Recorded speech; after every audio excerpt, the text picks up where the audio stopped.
Assalamualaikum warahmatullahi wabarakatuh. Salam satu Malaysia. Hari ini satu kabar angin yang bertiup kencang, saya terima mengatakan bahawa hari ini tidak lama lagi mungkin nasib yang sama diterima oleh Tun Dr. Mahathir, nasib yang sama diterima oleh beberapa orang pemimpin sebelum ini akan diterima oleh Muhyiddin Yassin ataupun Mahidin Mat Yassin. Kerana beberapa orang geng-geng katak ini yang sebelum ini melompat ke Bersatu, ada kemungkinan besar akan membuat lompatan kijang pula untuk kembali bersama dengan UMNO mewujudkan sebuah kerajaan bagi menumbangkan kerajaan Muhyiddin Yassin. Dengar cerita menumbangkan kerajaan Muhyiddin Yassin ni macam sedap dengar tuan-tuan, macam sedap dengar. Kita dengar cerita bahawa salah seorang ketua katak daripada Bersatu yang sekarang ini menjawat jawatan Setiausaha Agung, sekarang mahu naik pangkat tuan-tuan menjadi timbalan Perdana Menteri dengan mengangkat salah seorang daripada pemimpin UMNO yang pro PN untuk menjadi Perdana Menteri dan beliau menjadi timbalan Perdana Menteri. Maka berakhirlah kerjaya politik Azmin Ali sebagai Menteri Kanan, yang hari ini kita pun tahu lebih kurang sebelum pelantikan Datuk Seri Ismail Sabri, dialah merupakan timbalan Perdana Menteri yang sebenar. Sejauh mana akan membuahkan kejayaan? Bagi saya ini adalah sangat subjektif. Sangat subjektif. Cuma saya minta pada sahabat-sahabat untuk berfikir dengan betul-betul tenang. Berfikir dengan betul-betul mendalam. Sama ada strategi ini akan menyebabkan UMNO boleh memenangi pilihan raya umum yang akan datang ataupun ianya akan membawa kehancuran bagi UMNO. Kerana bagi saya simple tuan-tuan. Bagi saya simple. Kita nak lantik siapa saja menjadi Perdana Menteri menggantikan Muhyiddin Yassin yang selepas ini akan dikambing hitamkan dengan cerita tuan-tuan. Mereka nak meletakkan beban kesalahan semua kepada Muhyiddin Yassin. Sedangkan hakikat dan realiti yang kita tahu bahawa tuan-tuan, ketika kita diperintah oleh rejim Pakatan Harapan, di dalam rejim Pakatan Harapan itu Menteri Dalam Negerinya ialah Muhyiddin Yassin. Betul tak betul? Di dalam rejim Pakatan Harapan itu Menteri Ekonominya ialah Azmin Ali. Maka sekiranya kita tuan-tuan melakukan perkara yang sama seperti mana langkah Sheraton, iaitu hanya menukar kulit, tetapi pemimpin yang sama, pemimpin yang gagal tetap diangkat menjadi pemimpin, maka kita tidak akan memperolehi sebarang perubahan yang positif. Malah kalau kita lihat kebobrokan pasukan Pakatan Harapan 22 bulan ni tuan-tuan, bila digantikan dengan langkah Sheraton, bila digantikan dengan Muhyiddin Yassin sebagai Perdana Menteri, digantikan dengan Azmin Ali sebagai timbalan Perdana Menteri atau Menteri Kanan 1, digantikan dengan Razif Majidin sebagai Menteri Kanan 2. Saudara, saya nak beritahu dengan tuan-tuan, Menteri Kanan 3 ke 4, Razif Majidin, saya nak beritahu saudara bahawa hasilnya tetap buruk dan lebih buruk daripada zaman Mahathir Mohamad, tuan-tuan. Jadi kalau dalam keadaan hari ini kita dah tahu bahawa kerajaan hari ini sudah ditolak oleh rakyat. Kenapa kerajaan hari ini tuan-tuan ditolak oleh rakyat? Kerana kerajaan hari ini gagal segagal-gagalnya. Daripada mula kita bagi kuasa kepada mereka, mereka tidak fokus dalam usaha untuk menangani masalah COVID. Malah COVID yang satu ketika dahulu telah pun berada dalam keadaan baik, disebabkan nafsu serakah mereka mahu menawan kerajaan negeri Sabah. Ianya menyebabkan penularan berlaku sekali lagi dan akhirnya menjadi satu pandemik yang sudah tidak boleh dikawal dan berada dalam keadaan yang cukup menenatkan. Dan dalam keadaan jumlah mereka yang dijangkiti COVID lebih kurang 6,000 orang, mereka telah mengambil keputusan, tuan-tuan, untuk mengumumkan darurat. Mereka mengambil keputusan untuk menghentikan mesyuarat agung UMNO yang melibatkan pemilihan parti. Tetapi hari ini kita lihat di kala angka COVID setiap hari mencecah lebih 20,000. Jumlah yang aktif melebihi 220,000. Tiba-tiba, tuan-tuan, mereka cuba memaksa UMNO untuk melaksanakan pemilihan UMNO. Inilah, tuan-tuan, keadaan yang begitu dipanggil sebagai terdesaknya sahabat-sahabat, termasuklah mereka yang berada di dalam parti. Saya nak beritahu dengan tuan-tuan, yang ada kuasa untuk membatalkan UMNO, yang ada kuasa untuk mengarahkan pemilihan disegerakan, hari ini memang betul Hamzah Zainuddin, kerana dia Menteri Dalam Negeri. Tetapi hari ini Hamzah berpakat dengan siapa? Hamzah berpakat dengan rakan-rakan yang hari ini berada di dalam kepimpinan UMNO itu sendiri. Dalam erti kata lain, ketika kita ada kuasa, kita membiarkan parti kita ditindas oleh Menteri Dalam Negeri, ditindas oleh ROS. Sedangkan dalam keadaan baru 6,000 orang, 22,000 orang kes yang aktif, mereka mengarahkan kita untuk menghentikan kita punya pemilihan sekiranya pemilihan itu tidak boleh dilakukan secara maya. Tetapi hari ini kenapa begitu tergesa-gesa? Kenapa tak gunakan jawatan yang semakin tinggi yang ada pada kita? Kenapa kita tak gunakan kedudukan kita di dalam kerajaan bagi memastikan UMNO tidak lagi ditindas, UMNO tidak lagi diperkotak-katikkan oleh mereka-mereka yang kononnya menjalinkan hubungan kerjasama bersama dengan parti kita. Ini satu benda yang saya rasa perlu dijawab oleh pemimpin-pemimpin UMNO yang berada di dalam kerajaan hari ini.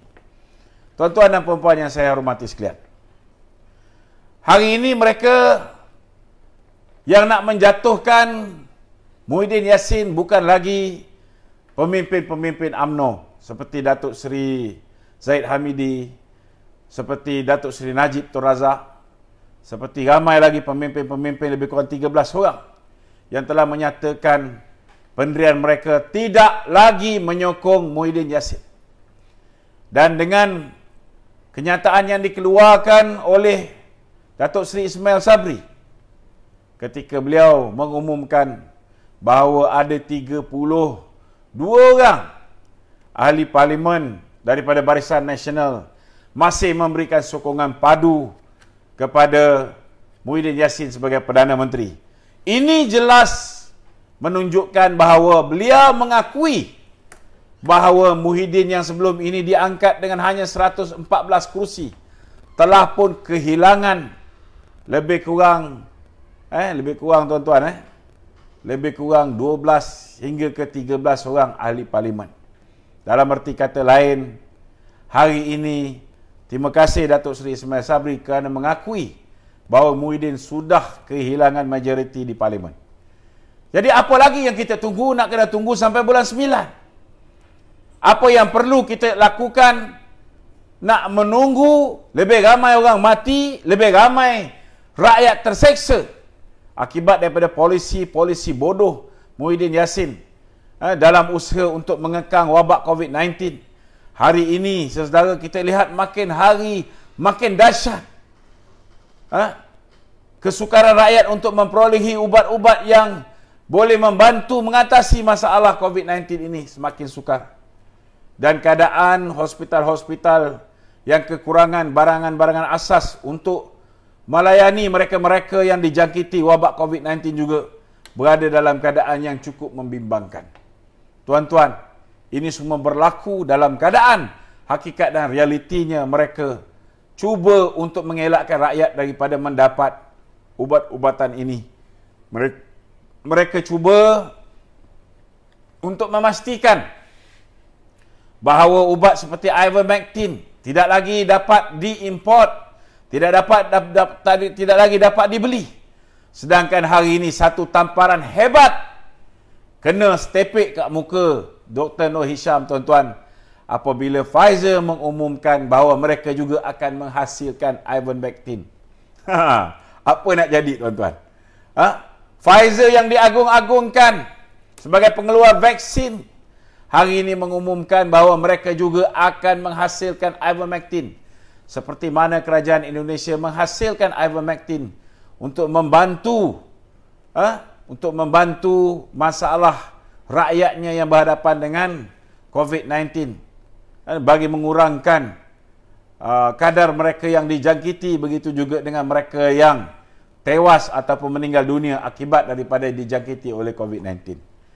Saudara, ini semua berlaku dengan kehendak Allah SWT. Walaupun mereka cuba buat apa saja untuk memastikan angka COVID ini naik, jumlah kematian ini naik, supaya boleh mengekalkan Muhyiddin Yassin. Namun, ianya tidak akan mudah ditutup, tuan-tuan, kerana ianya bagaikan sudah menjadi bangkai gajah. Bangkai gajah. Jadi hari ini, sekiranya ada pihak berkomplot nak menjatuhkan Muhyiddin Yassin dengan meletakkan segala kegagalan di tangan Muhyiddin Yassin, saya nak beritahu tuan-tuan, yang telah gagal untuk menguruskan masalah COVID, yang telah gagal untuk menguruskan masalah ekonomi negara ini, bukan hanya Muhyiddin Yassin seorang. Satu pasukan mereka semua telah gagal, tuan-tuan. Jadi adakah dengan hanya menolak tepi Muhyiddin Yassin, ianya akan menyelesaikan masalah negara? Adakah dengan perlantikan menteri daripada UMNO sebagai Perdana Menteri menggantikan Muhyiddin Yassin akan menjadikan semua masalah berkaitan dengan COVID, semua masalah berkaitan dengan ekonomi akan dapat diatasi dengan baik?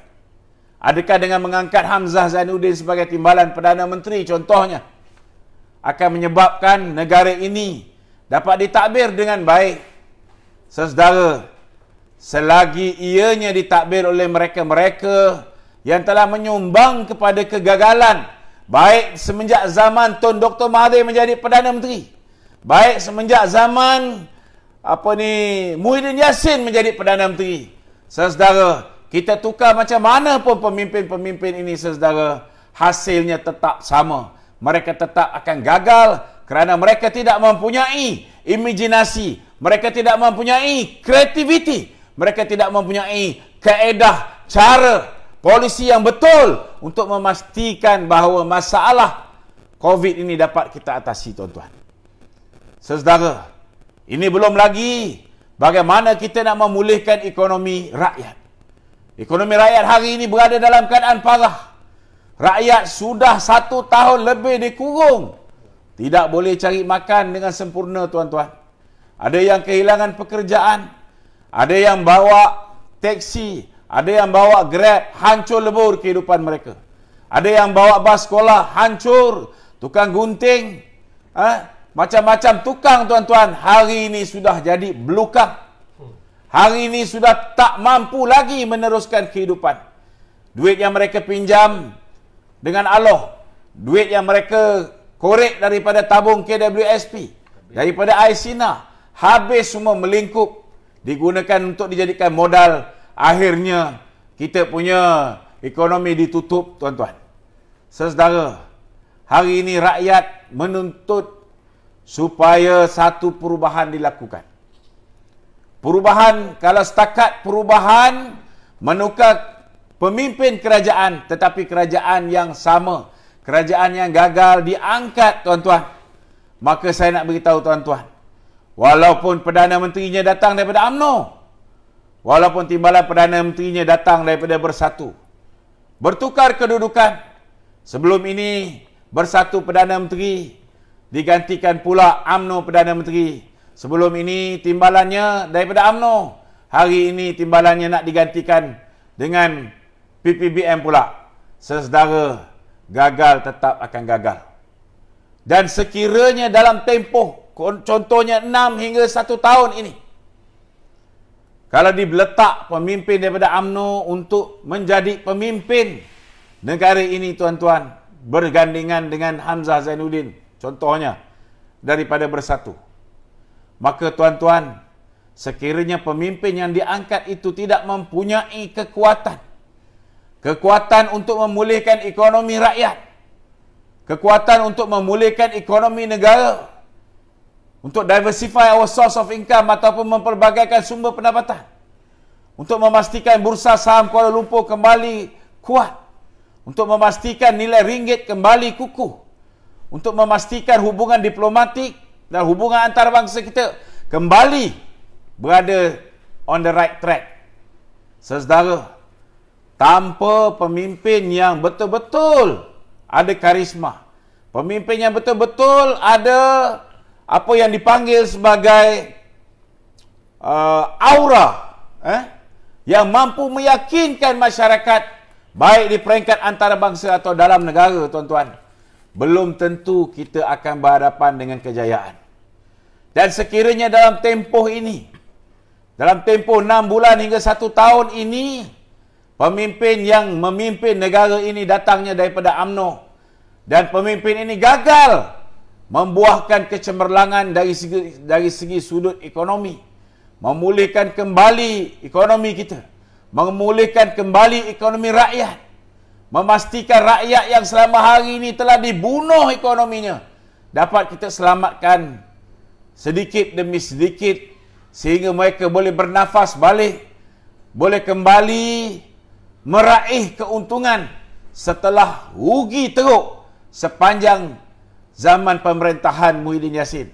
Saya yakin, tuan-tuan, kalau kita gagal meletakkan pemimpin yang mampu melakukan perubahan ini, pemimpin yang mampu membetulkan ekonomi rakyat dan ekonomi negara, dan pemimpin yang mampu untuk melandaikan lengkuk ataupun graf COVID-19 ini, maka saya yakin, tuan-tuan, sekiranya whistle dibunyikan 6 bulan atau 1 tahun daripada sekarang, sekiranya performance Perdana Menteri daripada UMNO ini gagal memberikan yang terbaik kepada rakyat, maka apa yang berlaku dalam pilihan raya umum yang ke-14 ke-14 akan berulang kembali, tuan-tuan.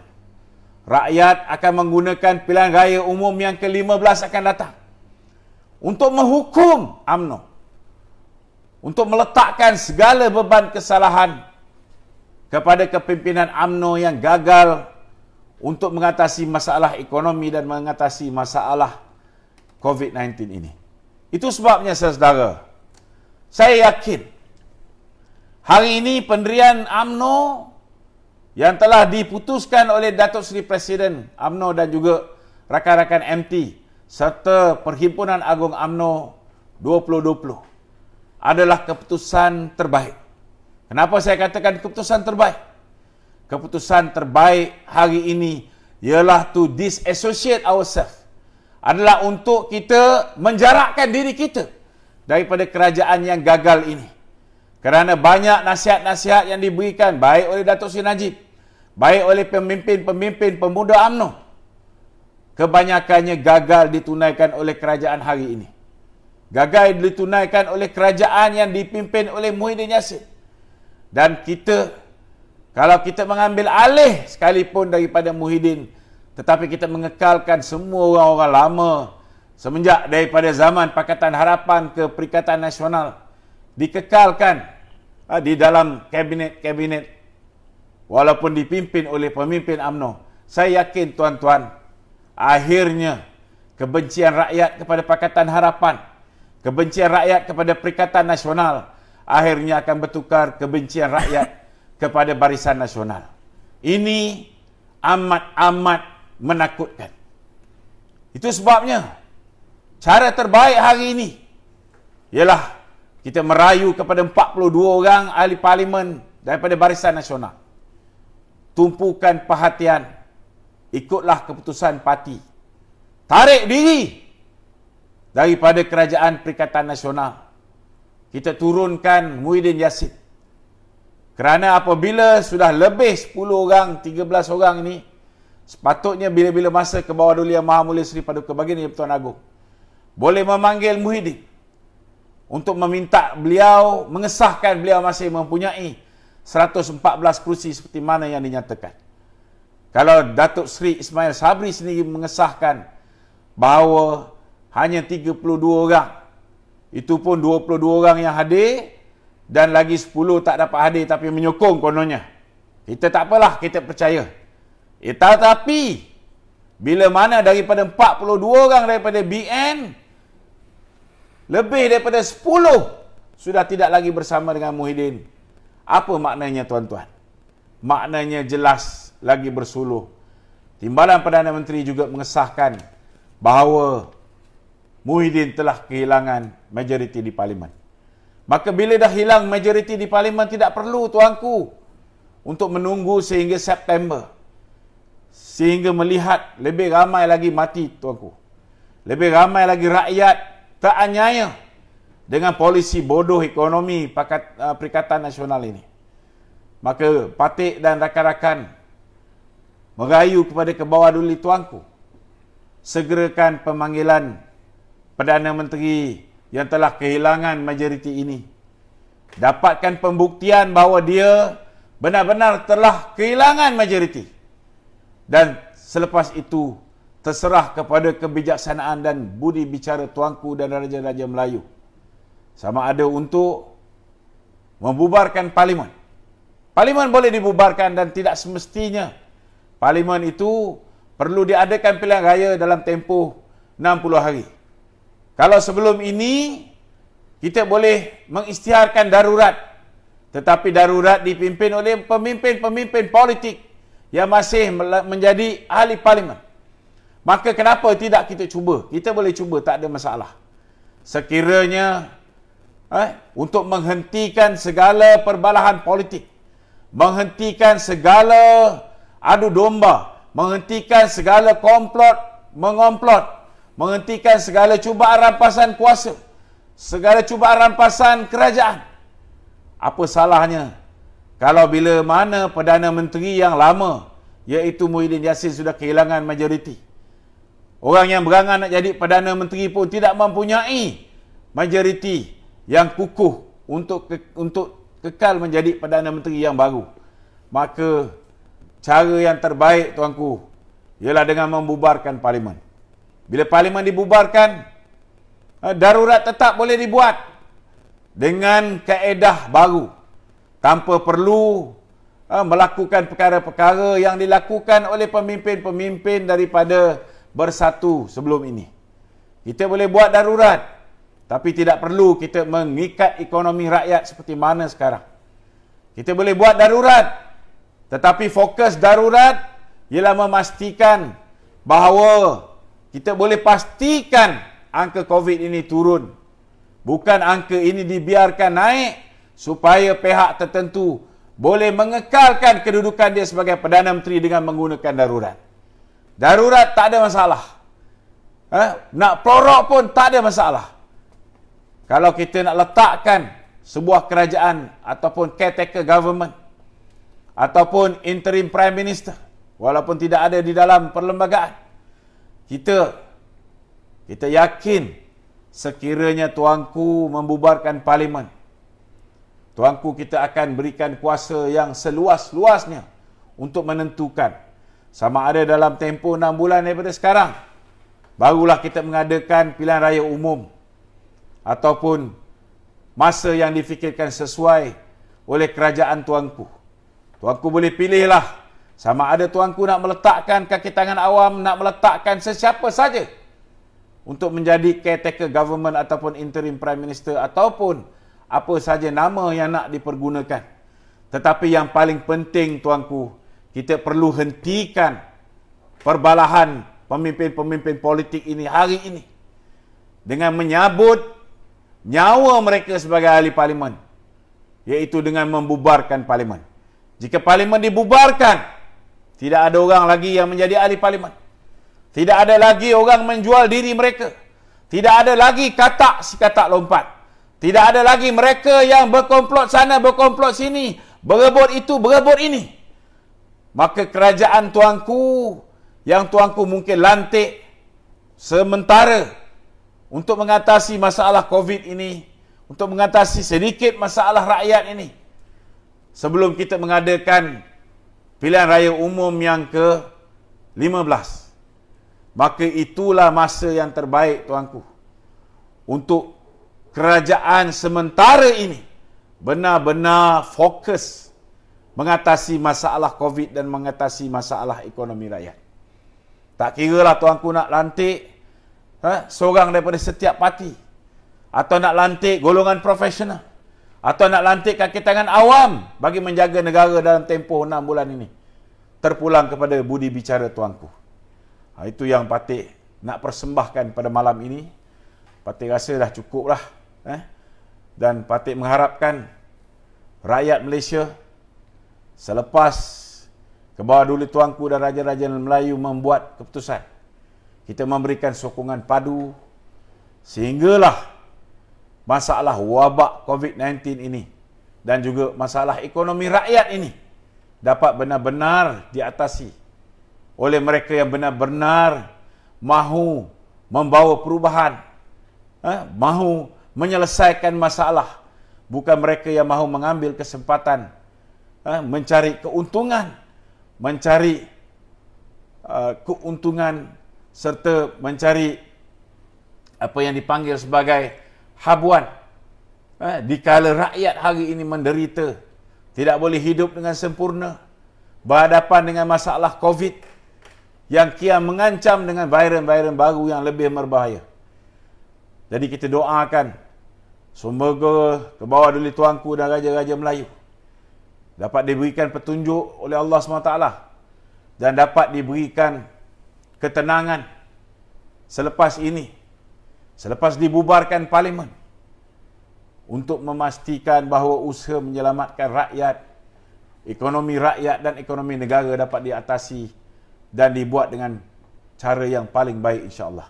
Sekian, Assalamualaikum warahmatullahi wabarakatuh.